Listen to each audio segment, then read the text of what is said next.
Sandra. Welcome to another episode of Asexualist, my asexual life. This is supposed to be for education about asexuality, all things asexual, and I share my own asexual life journey in order to help you in yours.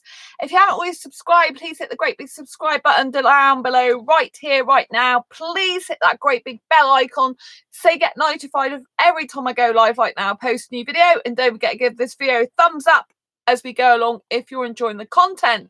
If you don't know who I am Sandra Bellamy, author of Asexual Perspectives, 47 Asexual Stories, Love, Life and Sex, a celebration of asexual diversity. That's real love, sex, relationship discussion from asexuals. Pretty much every question you want answered in this book. I'm also the founder of asexualise.com and the founder of Asexualise Academy. On tonight's episode, I want to give a big shout out to a guy called Tom Barnes, who I met through ASAP, who lives in the UK and might come to an asexual meetup, which would be fantastic. So I met Tom on ASAP, and one of the first questions he asked me is, what am I looking for? And so as a heteromantic asexual, usually that would mean, what are you looking for in terms of relationship, right? Because that's the natural thing to think when someone asks that. So I went through all the situation, the whole thing I was looking for in a relationship, my ideal type of guy, ideal type of relationship. And I said, I presumed you were talking about a relationship. Your connection is unstable. Oh, dearie me. Right. Sorry. So then it was, so then the person said, no, actually, I wasn't talking about relationship. I'm like, okay. So yeah, if you're looking to meet more asexuals, I do asexual meetups. If you're looking to make friends. So, and he said that it was a really nice way of, changing from talking about relationships into friendships. So he had on his profile that he's a heteromantic. Yeah, he's just looking for friends. And so basically I said to him that, oh, I'm a hyperromantic, and he said I am too. But then I said, well, how does hyperromanticism affect you then? He said, oh, it's like a demisexual, but instead of the sex, it's being hyperromantic. So I then said to him, so are you a heteromantic, demi-hyperromantic then? Or are you demiromantic, hyperromantic, or what? So he didn't really understand the term. So basically I'm going to explain to you the differences between heteromantic, hyperromantic and demiromantic. So just in case there's other people watching, not just Tom, but other people watching, I think it's really important to to describe these terms and what they actually mean, because there's so much confusion and it can really confuse the heck out of other people, and it's not good if things lead to confusion, right? It's very much better to be very clear. So a heteromantic person is someone who is romantically attracted to the opposite gender. So for example, I'm female and I'm attracted just to guys, so I'm a heteromantic because I'm attracted to the opposite gender, or the opposite sex, you might call it. So a heteromantic is someone that's attracted to the opposite gender or sex, right? So I'm a heteromantic. Hetero meaning I'm attracted to the opposite sex or gender, and romantic as in I'm romantically attracted to them, right? If I was an asexual aromantic person, but I was attracted to the opposite sex, I would in effect be like an asexual hetero aromantic person, not a hetero romantic person. Most people will refer to it as an aromantic. So, but I call it aromantic because I'm a romantic person. It just can confuse me. I think it's better to define it as aromantic.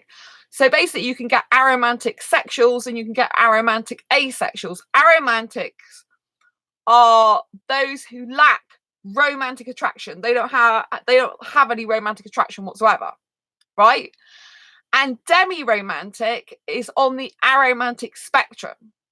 Okay, So demiromantic is basically someone who's romantically attracted to someone only when a deep emotional bond has been formed. Otherwise, they're aromantic. They just don't experience any romantic attraction whatsoever. A hyperromantic is the opposite of an aromantic person.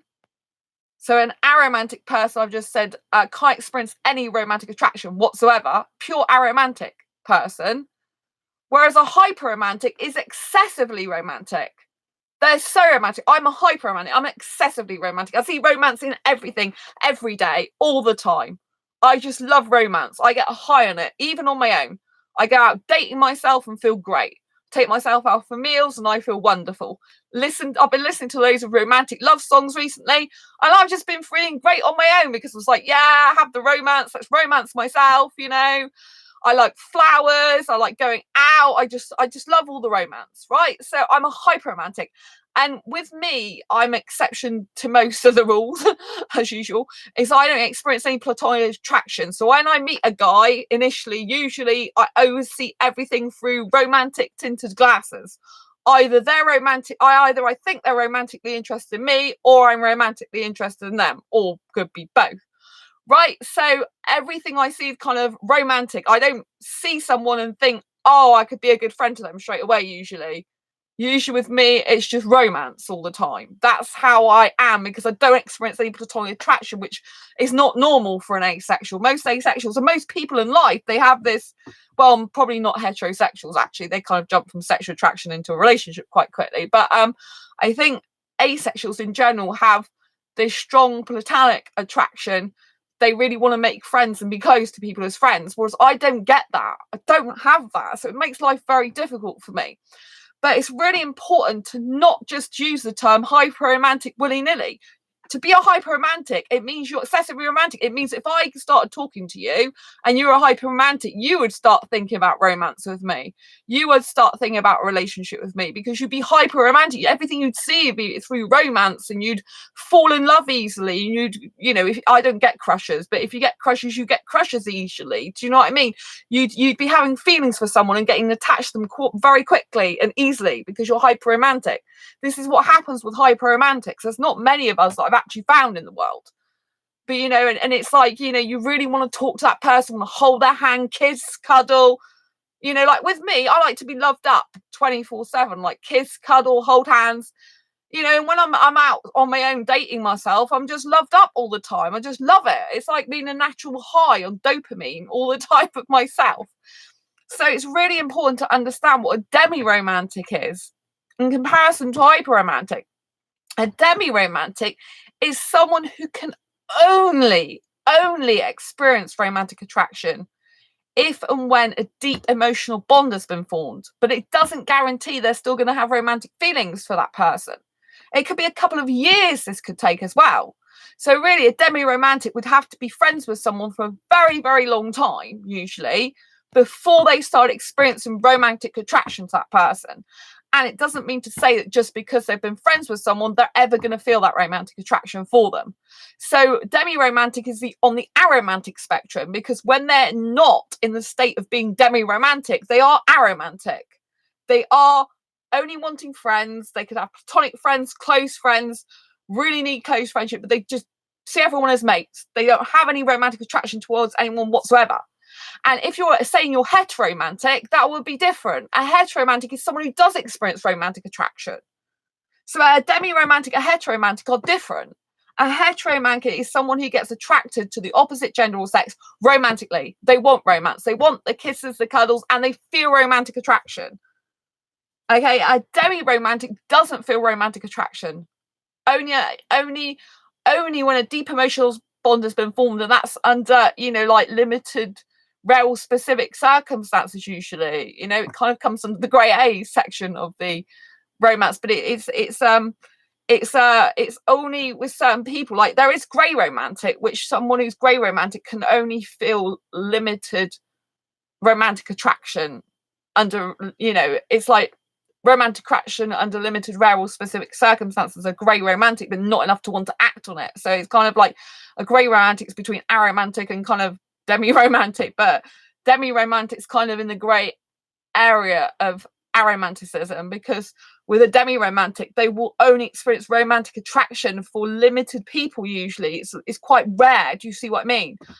So don't confuse it. If you know you experience romantic attraction, you're not demi-romantic, so don't pretend you are, because that's another thing. You should never pretend to be something you're not. Maybe you've been hurt. I know people that have been hurt, and they'll be like, oh, I'm aromantic at the moment. Like, it doesn't, being hurt doesn't change your orientation. You are your sexual orientation. You are being aromantic for a bit. It means you're just forcing yourself to not get attracted to people, not be romantically inclined, and try to force yourself into an aromantic state. But it's like, do you know what I mean? That's like kind of saying that, oh well, today I'm one sexuality, tomorrow I'm not, and not for the right reasons either. So do you know what I mean? I can't change my sexuality, and I understand how some people could get into the state where they are more of an aromantic nature, but then you could argue that people could get into more of an asexual nature, but it doesn't make them asexual. Do you see what I mean?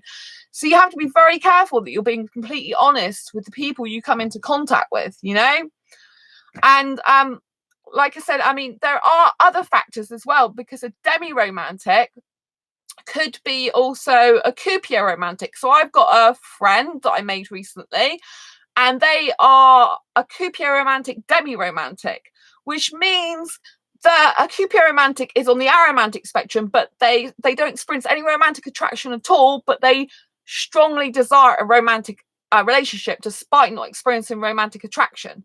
So a cupiromantic is literally someone who's aromantic, they don't experience any romantic attraction, but they strongly desire a romantic relationship.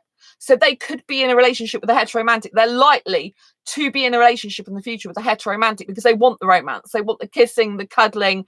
They like the fairy tales. They like the love and the romance, but they don't experience any romantic attraction themselves to the person. But a cupiromantic demiromantic would be someone who doesn't experience any romantic attraction to anyone, but strongly desires a romantic a relationship with someone, but may never experience romantic attraction towards that person, or could do if they became very, very emotionally close to them, like a bestest ever friend, but that's not guaranteed.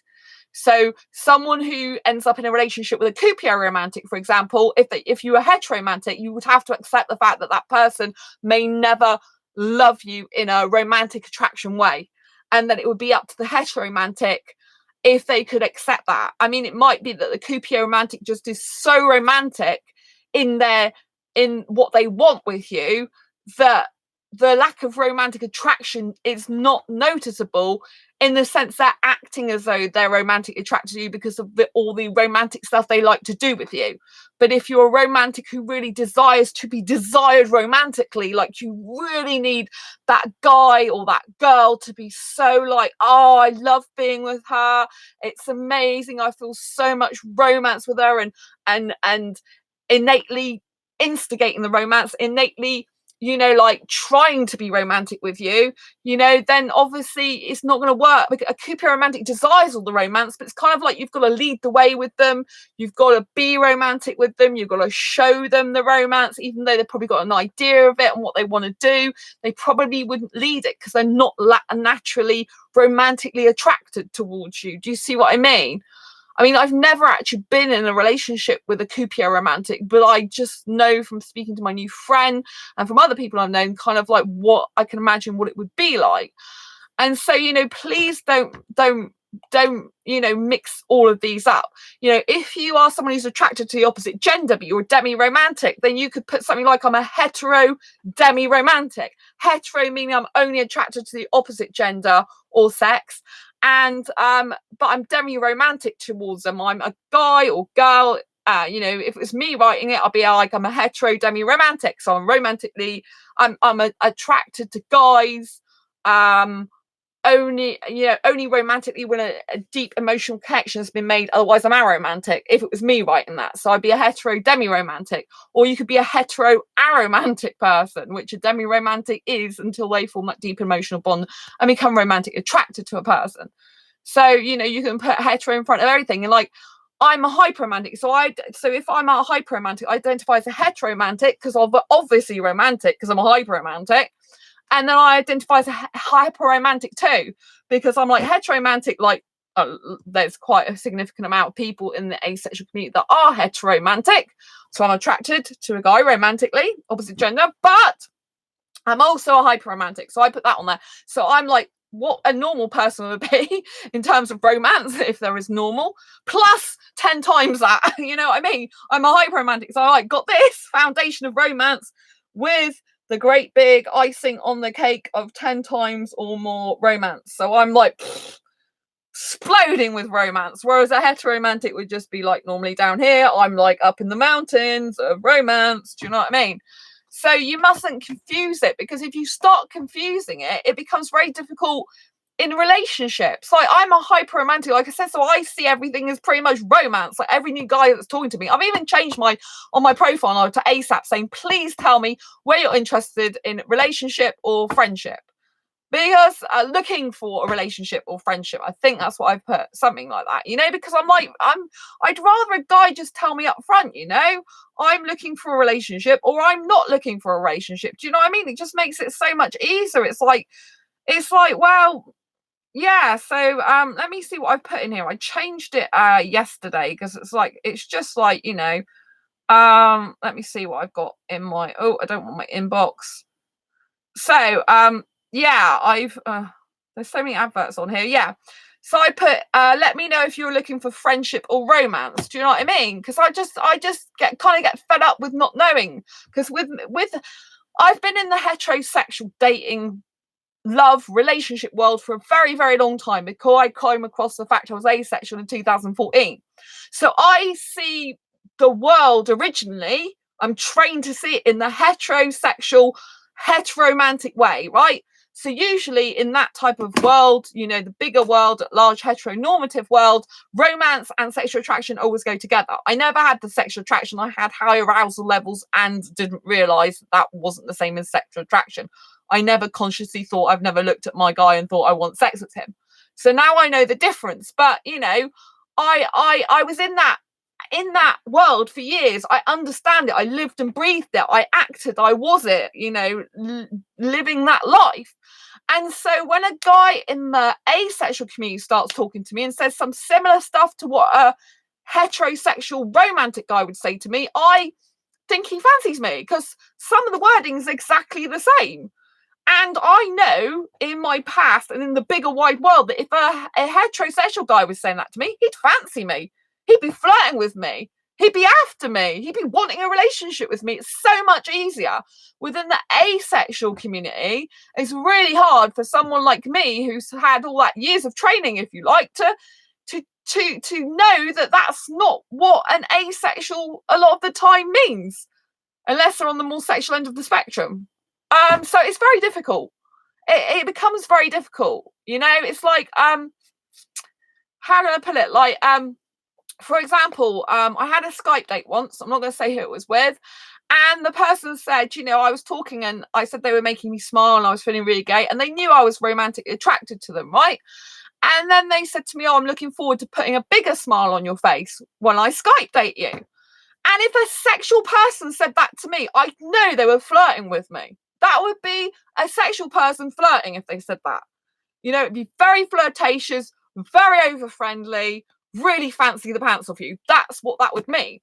But that's not what the person meant, you know? And so it becomes very, very, very difficult. You know, I think a large difficulty as well is there are a lot of population in the asexual community that are aromantic.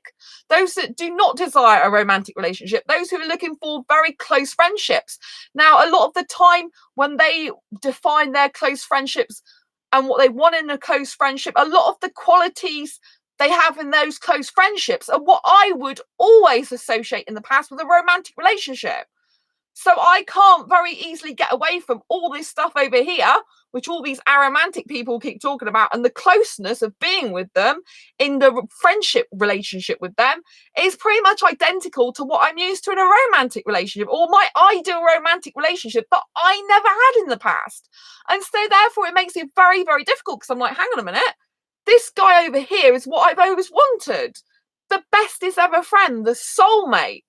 The deep communication, the emotional connection, which I believe that a lot of aromantics can give. I love that about aromantics, you know. I think there's a lot of good qualities about aromantic asexuals, and I want to say that because I don't think they're given such a good time sometimes. They're not given such a good they're not thought of as highly as they should be, and aromantics can be make that absolute most wonderful friends. They're fabulous like that. But I am not used to that type of close-knit bonded friendship where you're deeply emotionally connected outside of a romantic relationship. So for me, it's like I'm learning a completely different new life, being part of the asexual community, being on this asexual journey. I'm just learning, I'm just having to fathom it all out, because to me it's really difficult. It's really difficult. And obviously I do get approached still by a lot of sexual guys. I do get approached by those on the sexual end of the asexual spectrum, and I do get approached by those who are romantic, who are more likely to say stuff like that. So it becomes very difficult, especially when people are new to the terms of asexuality. There are a lot of new people I've noticed on ASAP, a lot of new guys.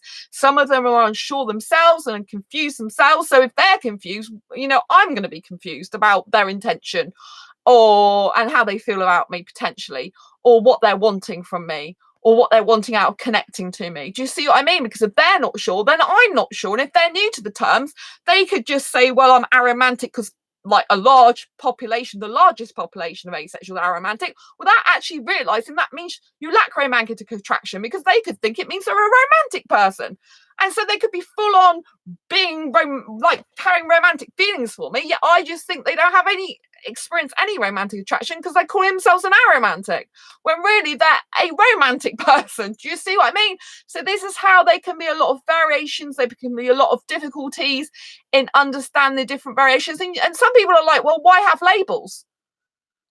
And yeah, you could say that, but if you don't have labels, how the heck are you supposed to find out the ingredients? It's like you go into a supermarket and just imagine that all the tins on the shelf had no ingredients.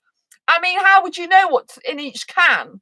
What would you know what the variety was? Would you know where you were getting meat or vegetables? If you're vegetarian, you don't want meat. Do you know what I mean? It's like you've got to. I know people won't agree with me on this. Some people won't, but in my opinion, in my experience, and it makes it easier for me, I'm not going to lie. I want to know what's on the tin. I want to know what I'm getting when this person communicates with me.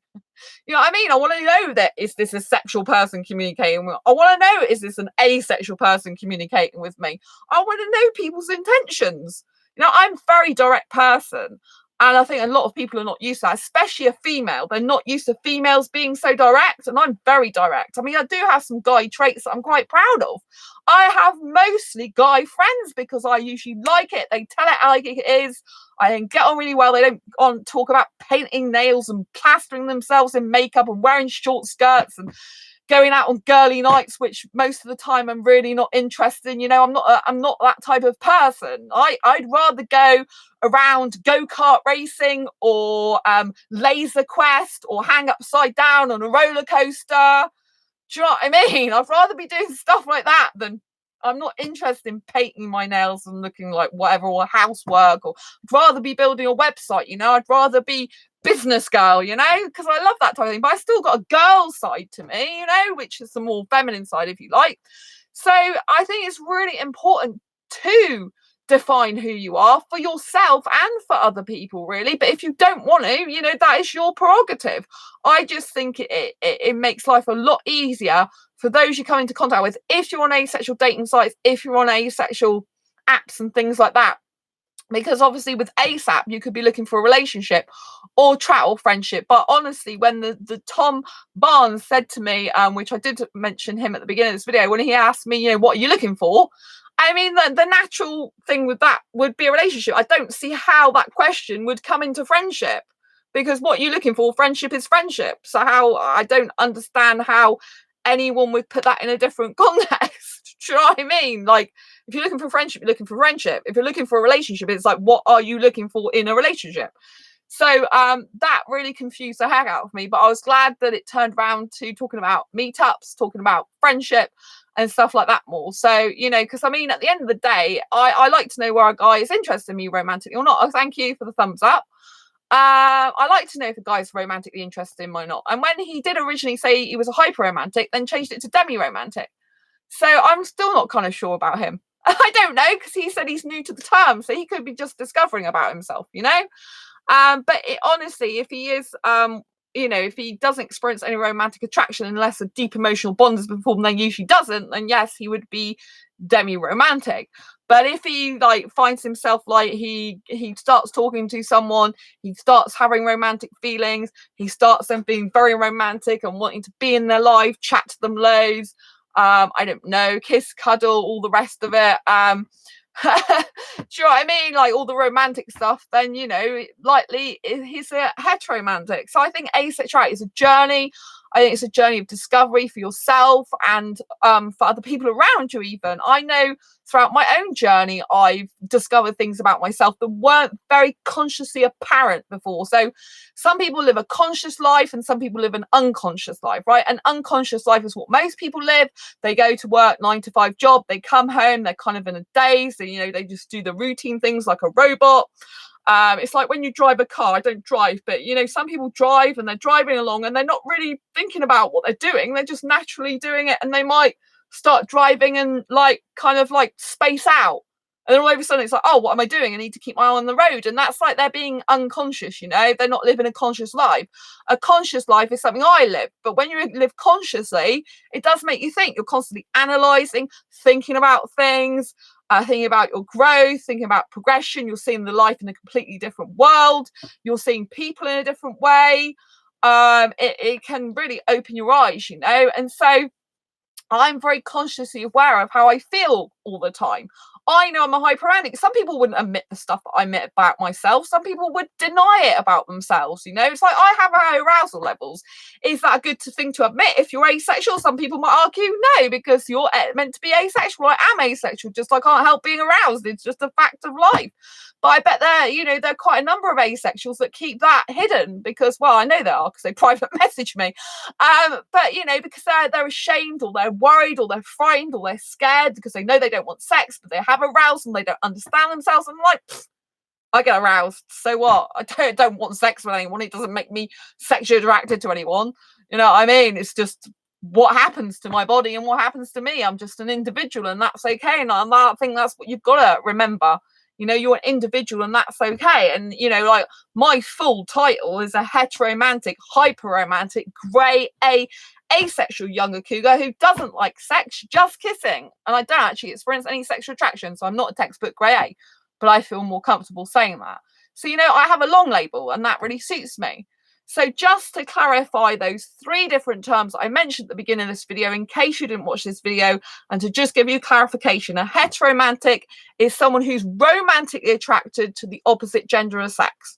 Romantically, right? They want a romantic relationship. They feel romance. They want to hold their hand, kiss, cuddle them. They feel romance for them. They want to share their life world with them. They really want to, communicate this. To me, a really, really close friendship is part of romance anyway, because you have to understand that all relationships start with a good foundation of friendship. So you have to have the basis of an aromantic relationship, for example. Some aromantics want to be in relationships, some don't. An aromantic person has to have a very deep emotionally connected, bonded friendship in order to have a relationship. But their relationship wouldn't go off into so much romantic notions. They might just give a peck on the cheek, or they might share a bed. They may hold hands, they may not. They don't want so much physical contact, but that type of deep friendship is what a really good romantic relationship is built on. Just with romantic relationships, they feel romantic attraction. They want the romance. They want the kissing. They want the cuddles. They want the closeness. They want the tenderness. Some romantic asexuals prefer cuddling loads more than not really kissing. Me, I'm a bit strange as usual, and I prefer kissing more than cuddling, which I think is quite weird for a girl as well. I like full on snogging, but then you have to be really close to do that in the first place. So you're kind of in a intertwined. Well, when I kiss, I'm in an intertwined body state, which is more than cuddling. It's like full on body hug. So you could argue it's like cuddling at the same time as kissing, but not always, because if I'm on top kissing, then I have to use my arms to not put pressure on the guy while I'm trying to kiss him at the same time. It's kind of a whole acrobatic thing. Good workout, but it hurts your arms after a while. So it's kind of good if the guy takes over sometimes. But, you know, so a heteroromantic is someone who's romantically attracted to the opposite gender or sex. So that's a heteroromantic. A hyperromantic is someone who's hyperromantic. You know, they could be, you know, attracted to any gender. So you have to specify, I'm a heteroromantic, attracted to guys romantically, hyperromantic, excessively romantically attracted to the guys, right? Excessively. Did I mention excessively? So yeah, so someone could be like, if you're a guy who's a hyper romantic, you'd be a hyper romantic over women. I mean, you just adore the idea of a romantic relationship with a woman. You probably listen to love songs. You probably fantasize or think about being in a relationship with a woman. You think about kissing her and cuddling her and hugging her and being with her and smiling into each other's eyes. You'd be looking, you'd be, you know, putting your hands across her hair and across her baby face and her lips, and you'd be wanting to do romantic touching, romantic things with each other, romantic candlelit dinners, walk along the beach in the moonlight, you know, sit on your favorite bench together at midnight and just watch the moon. Oh yes. And you know, you'd be like, if you are, this is what a hyper romantic person is, you know, they're excessively romantic, they're romance with hyper romanticism shooting off. And then you have the demiromantic, and they're not romantic at all, unless and until they form a deep emotional connection with a specific person, a very, very deep emotional connection. Usually it would be their friend, because they have to have the deep friendship in order to feel that emotional bond. And then even then they might not experience romantic attraction. They might not. It's not guaranteed. So a demiromantic would just not experience any romantic attraction towards anyone unless the odd person they happen to develop a deep emotional connection and bond with that formed a romantic bond, and they became romantically attracted to that one person. I like the idea of a demi-romantic because I like the idea of a guy not really being able to be attracted to that many women in a romantic sense. I love that, because I think, well, that makes the person very, very special, like rare. Like there's not many people that guy can feel that way about, because they just can't naturally. They can't, you know, they can't even force it. They just can't. And kind of, I like that idea. But the thing with the demiromantic is there's no guarantees they will ever feel that way about you. And so that is quite difficult if you are someone who's romantic like me, unless you were able to accept the fact that that person never experienced any romantic attraction, and you didn't mind, you know, you both were compatible in other ways, then it would be very difficult to have a relationship. Like a hyper-romantic doesn't really go with a demi-romantic unless the demi-romantic is a cupier-romantic. So they strongly desire a romantic relationship despite not experiencing romantic attraction, or the demi-romantic has become in a demi-romantic state and is now romantically attracted to the heteroromantic or hyper-romantic, in my case too. I hope that makes sense. If you've got any questions, comments, anything else you want me to go through in this video or another video, please leave it down in the comments. You know, that is why I'm here, to answer your questions. I hope I've made it clear. I spent over half an hour on this topic. I know I kind of go off tangents a little bit, but I think it's good to share some insight and knowledge. So if you really like this video, please give it a thumbs up. I'd really appreciate that. Thank you so much for watching. Those thumbs up make all the difference, because it means that it gets asexuality recognized further up the search engines in YouTube, and it gets more eyeballs on this channel, which is fantastic. It works both ways, raises awareness of asexuality and also of this channel, so that I can keep putting videos out for you guys, you know. And if you haven't already subscribed, subscribe down below now. It's important you hit the bell icon, because a bell icon will tell you and alert you to when I'm going live on air, okay, and when I put up any other new videos. And don't forget to embrace your quirky and each other's. Have a fantastic day wherever you are, and I will see you soon. And thanks to Tom Barnes for all the questions he had yesterday on ASAP, and it's really nice to meet him on ASAP and nice to see everyone else here too. Don't forget the thumbs up and share it if you think anyone will benefit from this video. Take care. Bye. Bye.